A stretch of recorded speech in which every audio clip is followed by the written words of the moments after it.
Sir, as election or something, you are still part of the government. See, I am not withdrawn the support of the government. Correct. That does not mean that I will support for the speaker post to any person. Speaker is a autonomous post, whereas he requires a good knowledge of the legislative rules and regulations, acts, everything, financial rules, and for that it is very important that he should be well educated.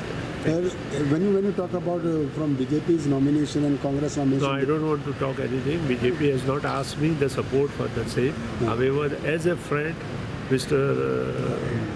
MLA from Bicholim, he has asked for support. what about Rani? Congress has asked. He has also asked for the support, but I will take my decision on the floor, who is well aware of the rules and regulation and financial aspects. What about the future? Now the session is starting now after all the politics and the election.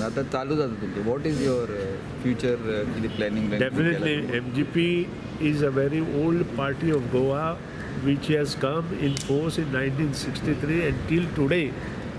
Every assembly we were having one or two, these days 1 or 2 MLAs, and we ruled Goa for 17 years. Definitely in the minds and the heart of the people of Goa there is MGP, especially Lion, and we will see that it will come up.